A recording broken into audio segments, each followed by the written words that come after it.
క్రీస్తునందు ప్రియ దేవుని బిడ్డలందరికీ యేసుక్రీస్తు నామములో మీకు శుభములు తెలియజేస్తున్నా. గడిచిన వారంలో జీవవృక్ష ఫలాన్ని గురించి మనం ధ్యానించాం.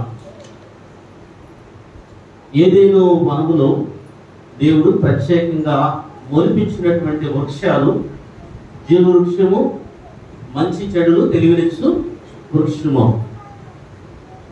ఈ జీవవృక్షాన్ని ఆయన ఒక ప్రత్యేకంగా ఆయన మొలిపించినట్టు మనం జ్ఞాపకం చేసుకున్నాం. ఆదాము అవ్వలు ఎక్కడ ఆ వృక్ష ఫలము తింటారో అనేసి దేవుడు ఆ దారిలో ఖడ్గజ్వాలను పెట్టాడు. ఆయన ఏదేను తోటలకు కెరూబులను కావలి వచ్చాడు. ఎందుకంటే జీవవృక్షాల ఫలము తినేవారు నిత్యము జీవిస్తారు, నిరంతరము జీవిస్తారు. జీవవృక్ష ఫలము తిని తండ్రి దేవులతో నిత్యము జీవిస్తారు. మొట్టమొదటి మనం జ్ఞాపకం చేసుకున్నాం, ఎవరు జీవవృక్ష ఫలము తినేదానికి హక్కుదారులు అంటే జయించువాడు అని. జయించువాడు పరదేశంలోని జీవవృక్ష ఫలము తినేదానికి హక్కుదారుడు. దేన్ని జయించాలి? పాపమును జయించాలి. జ్ఞాపకం చేసుకున్నా. దేన్ని జయించాలి? రెండోదిగా శరీరాన్ని జయించాలి. ఈ సంగతులు మనం జ్ఞాపకం చేసుకున్నాం. మూడోదిగా దేన్ని మనం జయించాలి? మనం దేనిని జయించాలంటే సాతానుడు జయించాలి. సాతానుడు జయించినప్పుడే నీకు జీవవృక్ష ఫలము భుజించడానికి నీకు రెడ్ కార్పెట్ పడవబడుతుందండి. లేకుంటే కెరూబులు ఉన్నాయి, అగ్నిజ్వాలలు ఉన్నాయి, నువ్వు వెళ్ళడానికి అసలు వీలు ఉండదు. కాబట్టి దేన్ని జయించాలంటే సాతానుడు జయించాలి. ఈ లోకంలో క్రైస్తవులు ఎలా ఉండాలి అంటే జయవీరులుగా ఉండాలి, జయించేవారిగా ఉండాలి, ప్రతి విషయంలో జయించాలి. ఓడిపోయిన క్రైస్తవులు కాదు, జయించే క్రైస్తవులు. సాతానుడు జయించాలి. సాతానుడు అంట మొదటి పేతురు రాసిన పత్రిక 5వ అధ్యాయము, మొదటి పేతురు రాసిన పత్రిక 5వ అధ్యాయము 8వ వచనము, నిబ్బరమైన బుద్ధి గలవారై మెలుగుగా ఉండుడి, మీ విరోధి అయిన అపవాది. అపవాది ఎవరంటమ్మా? ఎవరు మనకు విరోధి? ప్రతి క్రైస్తవునికి అపవాది విరోధి. అనగా విరోధి అంటే ఎవరు? శత్రువు. అపవాది శత్రువు. శత్రువు ఏం చేస్తుందంటే మన మీదకి ఎప్పుడు పోరాటం చేయడానికి ప్రయత్నం చేస్తాడు, మనం ఓడించడానికి ప్రయత్నం చేస్తాడు. శత్రువు అండి. అపవాది పనే అది. అది క్రైస్తవునికి శత్రువు, విరోధి. ఆ విరోధి ఎలాంటిది అంటే ఎంత బలమైన శత్రువు అంటే గర్జించు సింహము అంటాడు. ఆ విరోధి మనతో పోరాడే ఆ విరోధి ఎలాంటిదంటే గర్జించు సింహము. అది తిరుగులాడుతుంది. చూడండి, మన విరోధి అయిన అపవాది గర్జించు సింహం వలె ఎవరిని మింగుదుమా అని వెతుకుతూ తిరుగులాడుచున్నాడు అంటాడు. సింహము వేటకు వచ్చినప్పుడు ఎట్లా ఉంటుందంటే చాలా హుషారుగా ఉంటుందండి. వేటాడేటప్పుడు ఏదైనా ఆహారం తిని గుహలో పడుకుంటే గమ్ము నెమ్మదిగా నిద్రపోతుంది. అయితే వేటాడడానికి వచ్చినప్పుడు అది దాని గర్జింపే ఎంత భయంకరంగా ఉంటుంది. కాబట్టి అది ఎంత మెలుగుగా ఉంటుంది, ఎంత బలముగా ఉంటుంది. కాబట్టి అలాంటి విరోధి మన విరోధండి.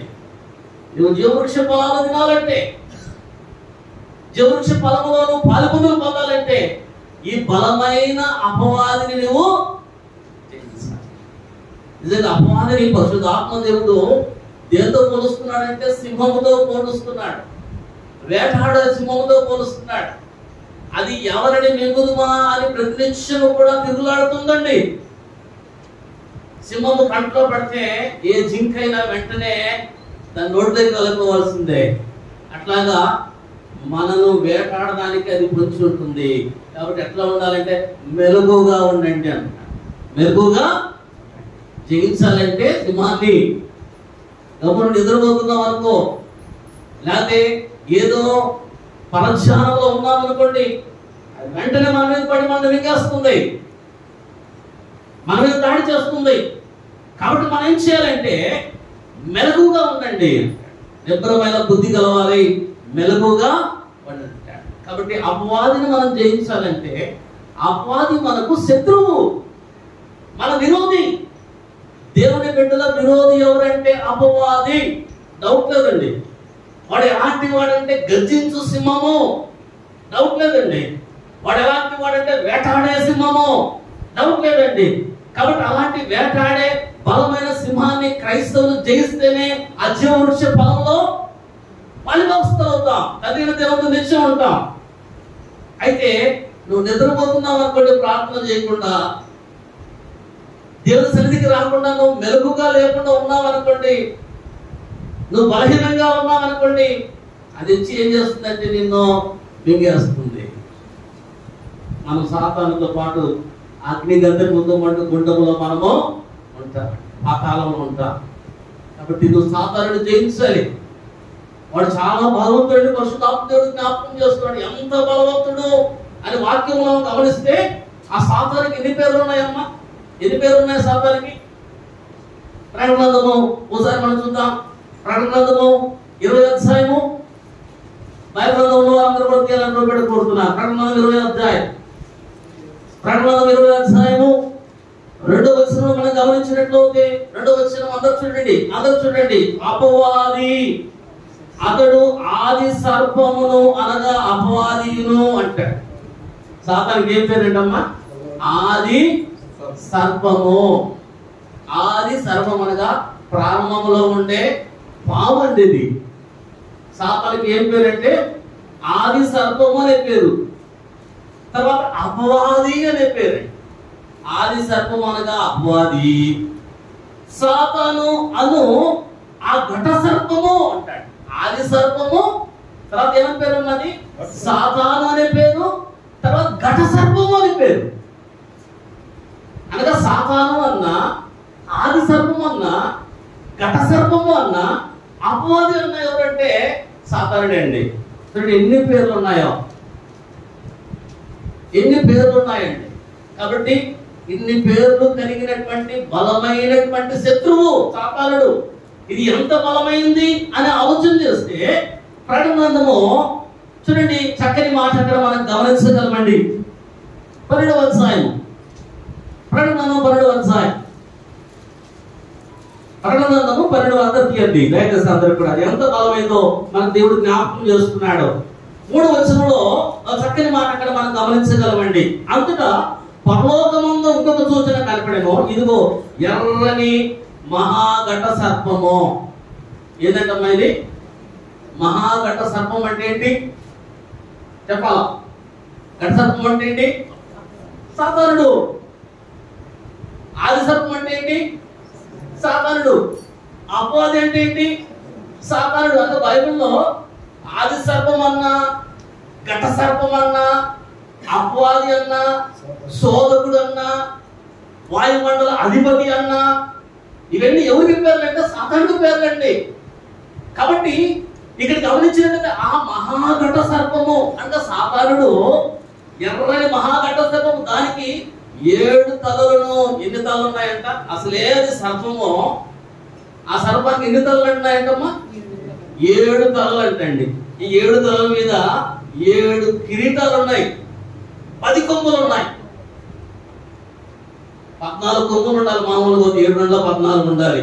అయితే 10 కొమ్ములు, 7 తలలు, 7 కిరీటాలు అది కలిగి, దాని తోక గమనించండి, దాని తోక ఆకాశ నక్షత్రములలో 3వ భాగము నీడ్చి వాటిని భూమిలో పడవేసాను. దాని తోక ఆకాశం మీదకండి. ఆకాశ నక్షత్రాలలో 3వ భాగం నక్షత్రాలను ఇట్లా ఈడ్చి భూమి మీద వేస్తున్నాను. అనగా భూమి మీద ఉండి ఆ మహాఘట సర్పము భూమి మీద ఉండి దాని తోక ఎత్తితే ఆ తోక ఎంత దూరం పోతుందంటే ఆకాశ మండలము, ఆకాశ నక్షత్రాలు, ఆ నక్షత్రాలలో 3వ వంతు నక్షత్రాలు ఊడ్చేస్తుందంటండి భూమి మీదకి. అంటే ఒక నక్షత్రము ఎంత పెద్దది తెలుసండి? భూమి కన్నా 7 రెట్లు పెద్దది. ఒక్క నక్షత్రం భూమి ఇంత దూతే నక్షత్రం ఎంత ఉంటుంది. అలాంటి నక్షత్రాలు ఎన్ని ఉన్నాయి విశ్వంలో? కోటాను కోట్లు ఉన్నాయి. మానవుని ఊహకు అందనటువంటి సంఖ్యలో నక్షత్రాలు ఉన్నాయి, కోటాను కోట్ల నక్షత్రాలు. అలాంటి భూమి కన్నా 7 రెట్లు ఎక్కువైనటువంటి ఆ నక్షత్రాలను 3వ వంతు నక్షత్రాలను తోకతో ఊడ్చి భూమి మీద పడేస్తుందంటే ఎంత పెద్ద సర్పం అండి అది! ఎంత పెద్ద ఘట సర్పము! పరిశుద్ధాత్మదేవుడు సాతానును, అపవాదిని మహాఘట సర్పంతో పోలుస్తూ ఉన్నాడు. అపవాదిని గర్జించు సింహముతో పోలుస్తున్నాడు. ఆ అపవాది, ఆ గర్జించు సింహము నీకు విరోధి. నువ్వు జీవవృక్ష ఫలం తినాలంటే ఈ బలమైనటువంటి ఈ అపవాదితో నువ్వు పోరాడి, ఈ బలమైన అపవాది అండి, అంత బలమైనటువంటి అపవాది. అయితే అలాంటి బలమైనటువంటి ఘట సర్పాన్ని క్రీస్తు ప్రభువు కల్వరి శిలలో దాని తలను చితకొట్టాడండి. దాని తలను చితకొట్టాడు, దాన్ని ఓడించాడు. ఓడించి ఆయన జయవీరుడిగా, సాతాను మీద జయవీరుడిగా ఉంటూ మనము కూడా దాన్ని జయించే బలాన్ని ఇచ్చే దేవుడిగా క్రీస్తు ప్రభు ఉన్నాడు. దేవుని స్తోత్రం. అంత బలమైన వాడిని జయించాలంటే ఎవరి ద్వారా జయించగలమండి? మన ప్రభుని క్రీస్తు ప్రభువు ద్వారా. ఎందుకంటే ఆయన దాని తలను చితకొట్టాడండి. ఇందాక మనం చదువుకున్న మొదటి యోహాను రాసిన పత్రిక 3వ అధ్యాయము 8వ వచనంలో ఇందాక మన సహోదరుడు జ్ఞాపకం చేశాడు. చూద్దాం. మొదటి యోహాను రాసిన పత్రిక 3వ అధ్యాయము 8వ వచనంలో గమనిస్తే చూడండి, అపవాది యొక్క క్రియలను లయపరచుటకే దేవుని కుమారుడు ప్రత్యక్షమాయెను. అపవాది క్రియలను లయపరచుటకు దేవుని కుమారుడు ప్రత్యక్షమయ్యాడు. ఆ కల్వరి శిలువలో మరణపు ముళ్ళను విడిచి, మరణాన్ని జయించి క్రీస్తు ప్రభు జయవీరుడిగా పునరుద్ధరణై లేచాడు. అపవాది యొక్క తలను చితకొట్టాడు.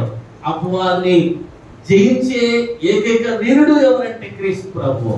కాబట్టి అలాంటి వాక్యం ఏం చెప్తుందంటే, అలాంటి క్రీస్తు ప్రభు ఏం చెప్తున్నాడంటే అపవాదిని చూసి పారిపోమని చెప్పట్లేదు. క్రీస్తువుకి ఏం చెప్తున్నాడమ్మా? అపవాదిని చూసి మరిపోండి, భయపడండి అంటున్నాడా?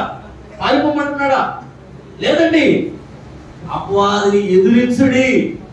ఏమంటాడమ్మా? అపవాదిని ఎదిరించండి, అప్పుడు వాటిని ఎదురించి పారిపోతాడు. అపవాదికి నువ్వు ఎలా ఉండాలంటే జయవీరుడిగా దాన్ని ఎదురాడేటట్లు ఉండాలండి. నువ్వు దానికి ఎదురు నిలబడాలి. ఏమి చేయకూడదు అపవాదికి. క్రైస్తవ వీరుడిగా ఎప్పుడైతే అపవాదిని జయిస్తావో, బలమైన అపవాదిని జయిస్తావో, మనకు ఆ జీవవృక్ష ఫలము తినేదానికి హక్కుదారులు అవుతాం. జయించు వారికి పరదేశంలో ఉన్న జీవవృక్ష ఫలము నేను భుజింప. కనుక హృదయం పెట్టారు, పాపాన్ని జయించాలని లేఖనాలకు హెచ్చరిక చేస్తున్నాడు. శరీరాన్ని జయించాలి. శరీరం మందు మంచిది ఏది లేదని జ్ఞాపకం చేస్తున్నా. శరీరం చాలా బలహీనమని జ్ఞాపకం చేస్తున్నా. కాబట్టి అలాంటి శరీరాన్ని మనము జయించి జీవవృక్ష ఫలాన్ని భుజించాలి, అపవాదిని జయించాలి. కనుక అపవాదిని జయించినప్పుడే జీవవృక్ష ఫలం మనం భుజించగలం. ఎప్పుడు జీవవృక్ష ఫలం భుజిస్తావో తగిన దేవుడు నిత్యము ఉంటాడు. తెలిసిన మరికొన్ని మాటలు వచ్చిన వారు మనం జాగ్రత్త తెలిసిన మాటలు మన వీటిలో దీవించి ఫలింపచేయుగాక.